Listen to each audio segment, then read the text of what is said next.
The teaser look so intriguing, I can't wait to see the story unfold. यहाँ पे intriguing का आपने बताना है सिनोनिम। इंट्रिगिंग का मतलब होता है समथिंग दैट इज इंटरेस्टिंग।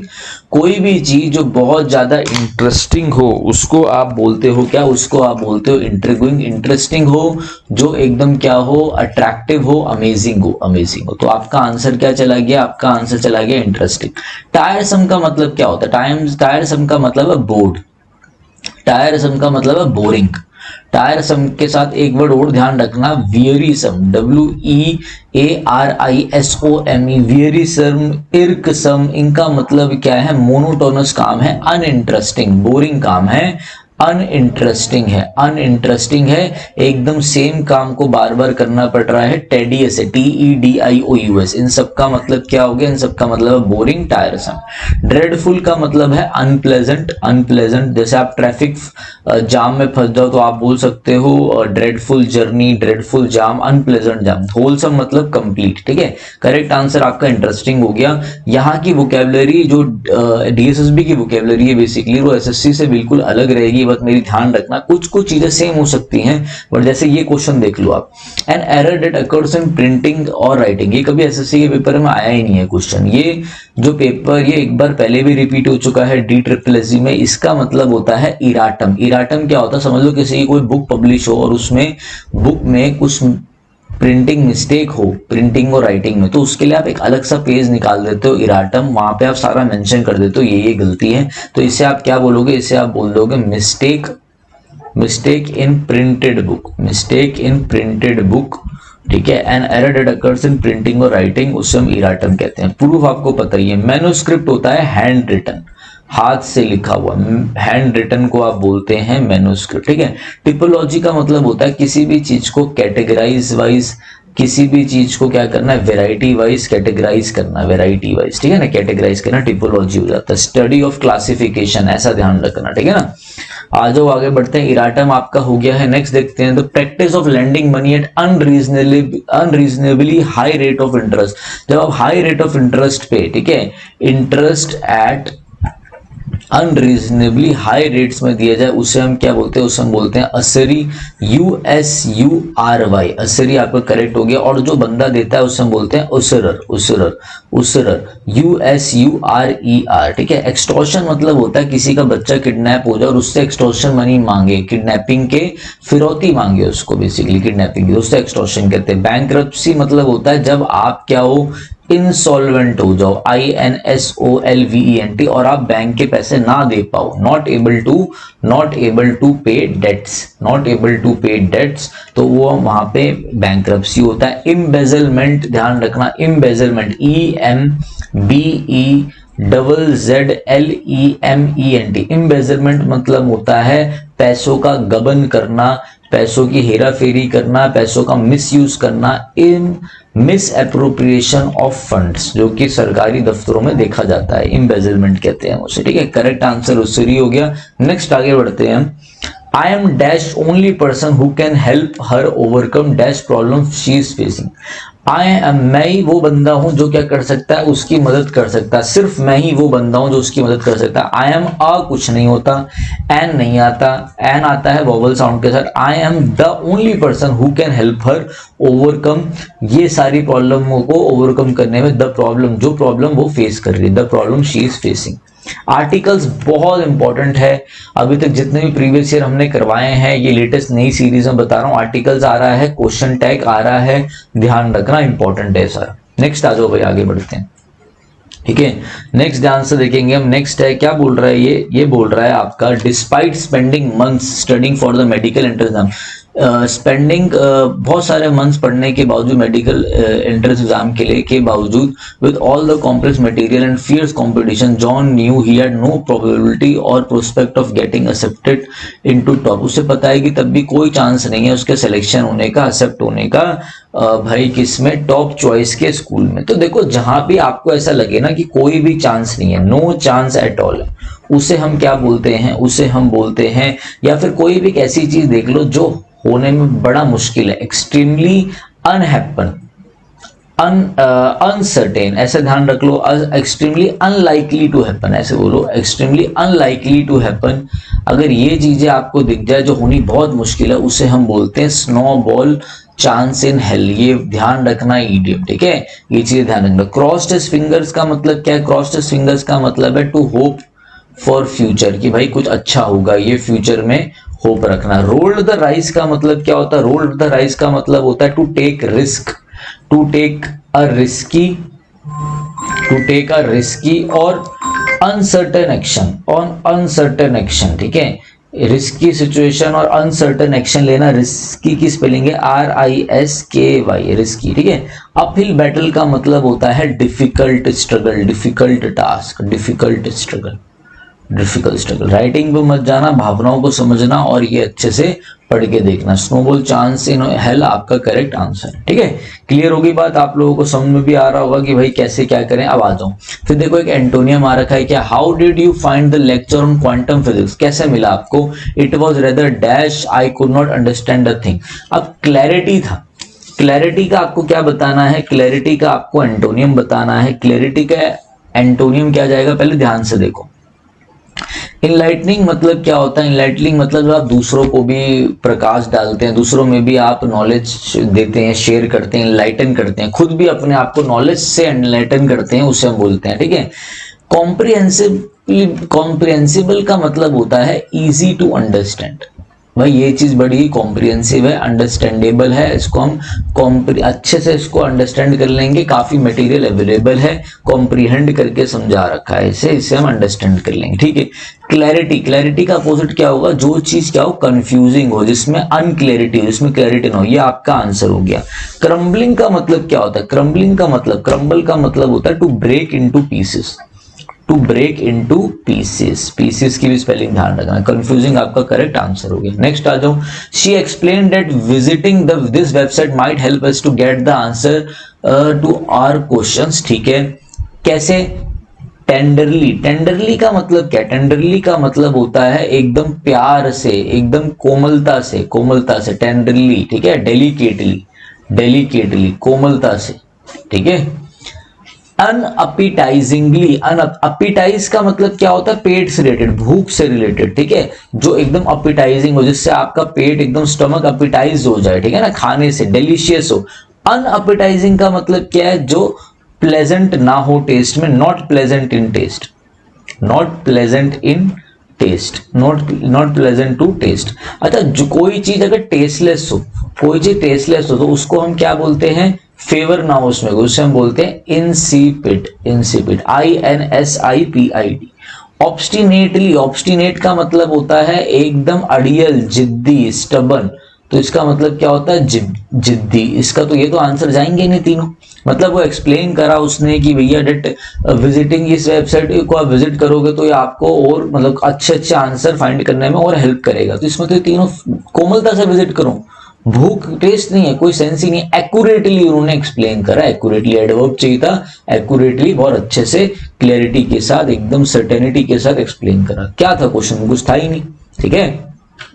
ध्यान रखना, मैं आपको जो बता रहा हूं, आर्टिकल चैप्टर बहुत इंपॉर्टेंट है और क्वेश्चन टैग भी बहुत इंपॉर्टेंट है। देखो, you did not enjoy the movie. अब क्वेश्चन टैग कैसे बनाते हैं? क्वेश्चन टैग में एक हम लेते हैं हेल्पिंग वर्ब और एक लेते हैं प्रनाउन, ठीक है। और अगर क्वेश्चन पॉजिटिव है तो होता है नेगेटिव बनाते हैं क्वेश्चन टैग, और नेगेटिव हो तो पॉजिटिव। तो देखो इसमें नेगेटिव आ रहा नॉट, तो मतलब यहां तो नेगेटिव नहीं आएगा। हेल्पिंग वर्ब दे रखी है डिड, तो उसी को लिख दो डिड। और आपका क्या है? प्रनाउन दे रखा है, हेल्पिंग वर्ब आ गई, प्रनाउन पता है डिड यू और क्वेश्चन मार्क लगा हुआ, डिड यू आपका आंसर हो गया। कुछ सोचना ही नहीं था।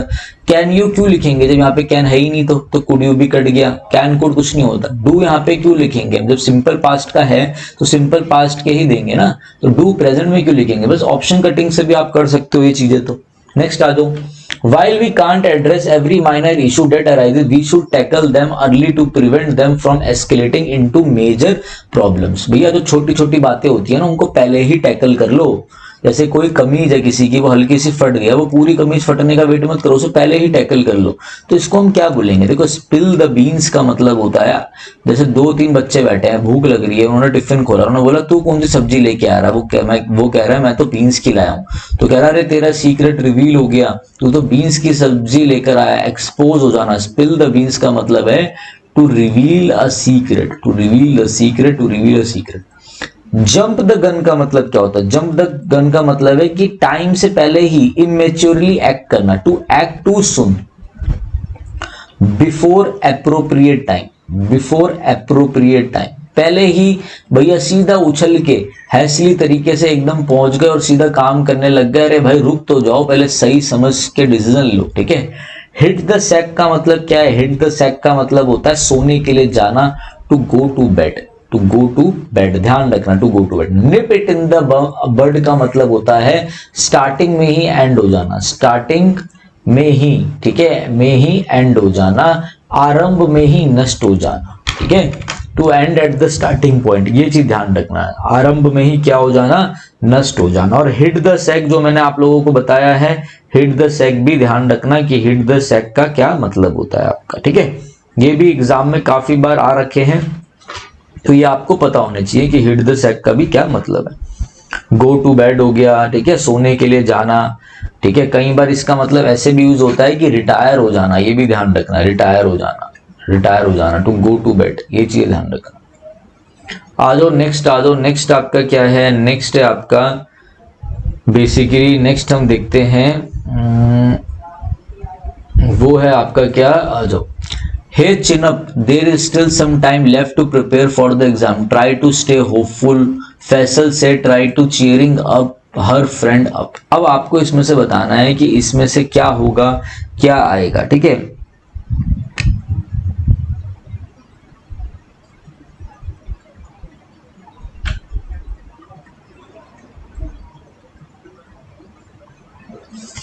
देखो, select the antonym of the, ये जो आपके पास है ये क्या है? Select the antonym of the selected word, highlighted word क्या है? होपफुल है।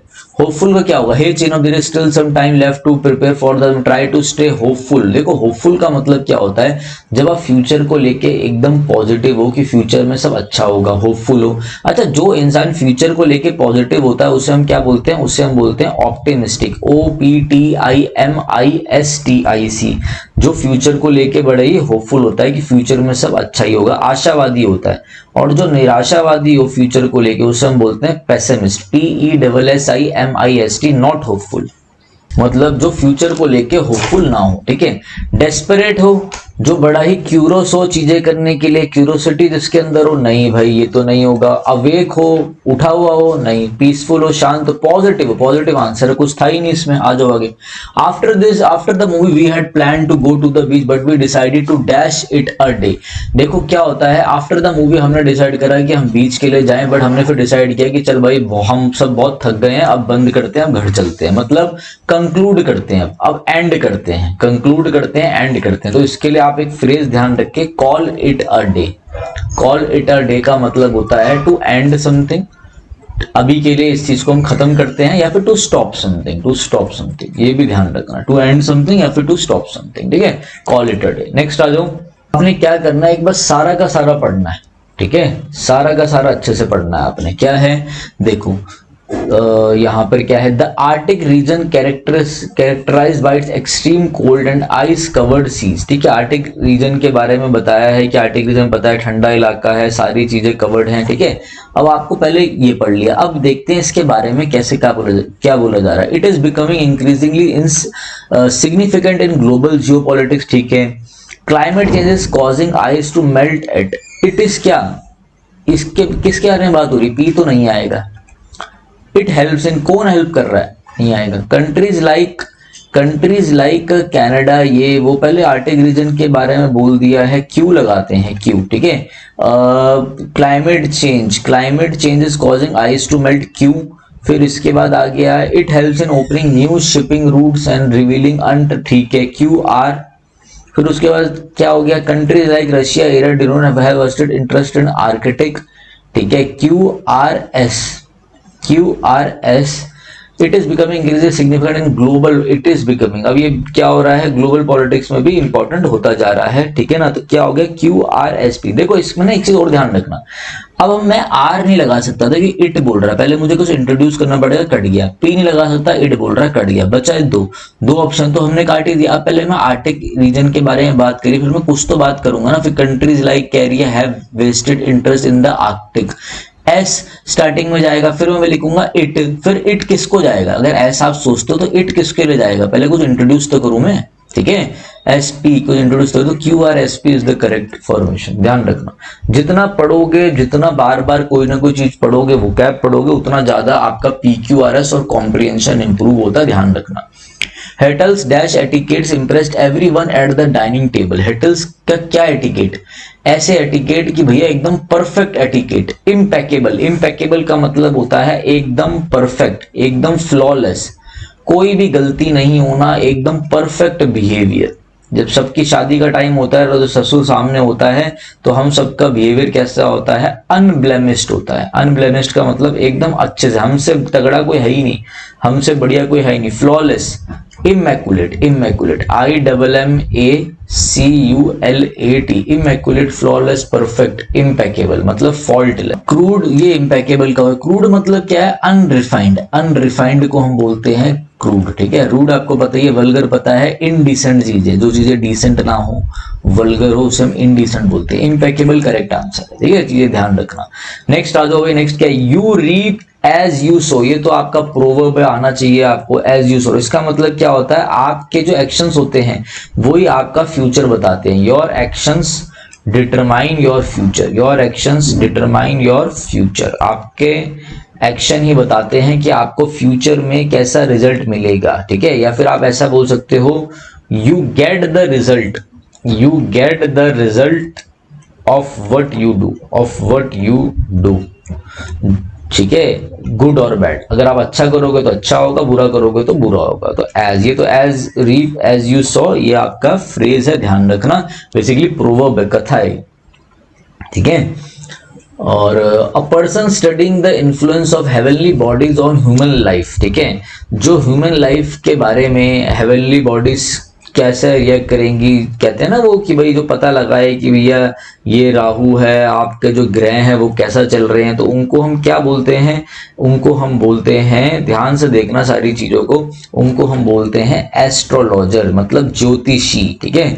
ज्योतिषी आपका क्या होगा, करेक्ट आंसर हो जाएगा। अब ये जो होता है म्यूट्रोलॉजिस्ट, म्यूट्रोलॉजिस्ट कौन होता है, म्यूट्रोलॉजिस्ट कौन होता है, म्यूटर किससे रिलेटेड होता है, जो क्या करता है, जो अर्थ एटमॉस्फेयर की स्टडी करता है, स्टडी ऑफ